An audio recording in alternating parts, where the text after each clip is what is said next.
नमस्कार किसान भाइयों, मैं हरविंदर सिंह मान आईपीएल बायोलॉजिकल से। आज हम गेहूं की फसल के बारे में बात करेंगे, क्योंकि गेहूं की फसल अभी अपनी 70 से 75 दिन की हो चुकी है और अभी फसल हमारी रिप्रोडक्टिव ग्रोथ के ऊपर आ रही है। ये अभी जॉइंट स्टेज इसमें आ चुकी है और इसमें जो गोब भरने की स्टेज के ऊपर ये आ चुकी है। अब इसमें जो है गोब में बल्ली जो बनना है वो शुरू हो चुकी है। तो किसान भाइयों, ये ऐसी अवस्था होती है, इस समय ये समय ही निर्धारित करता है कि अपनी जो गेहूं की फसल में बाड़ी निकलेगी उसका साइज कितना होगा, उसमें दानों की संख्या कितनी होगी और आगे जाके उन दानों का वेट कितना होगा। तो यह बहुत ही अहम समय होता है रिप्रोडक्टिव ग्रोथ का। इस समय हमारी फसल को नाइट्रोजन की ज़्यादा ज़रूरत नहीं होती है, क्योंकि नाइट्रोजन का काम है वेजिटेटिव ग्रोथ करना। तो नाइट्रोजन के लिए जो हम यूरिया का उपयोग कर रहे हैं, अब हमें गेहूं की फसल में यूरिया का उपयोग नहीं करना चाहिए।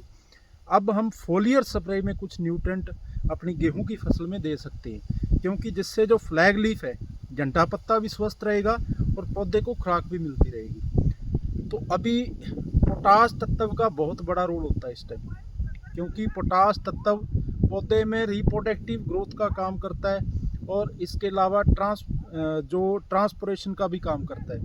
यानी जो भी पोषक तत्व पौधे में पड़े हैं उनको सोलबलाइज करने में, उनको एक जगह से दूसरी जगह पहुंचाने का काम पोटाश करता है। तो इस समय किसान भाइयों, आप 13-0-45 पोटेशियम नाइट्रेट जो आता है वो 500 ग्राम 75 से 80 लीटर पानी में स्प्रे कर सकते हैं और उसके साथ 5G का इस्तेमाल कर सकते हैं।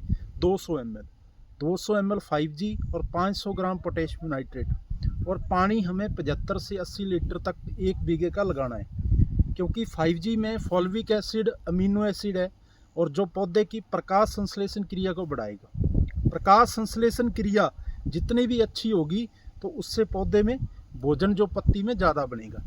इसके अलावा अभी जो प्लांट मौसम के कारण स्ट्रेस में है, जैसे रात को तापमान बहुत ज़्यादा कम रहा है पिछले दिनों में, और इसके अलावा हर्बिसाइड का भी स्ट्रेस रहता है प्लांट के ऊपर, तो उस स्ट्रेस को कम करने का काम जो 5G करेगा।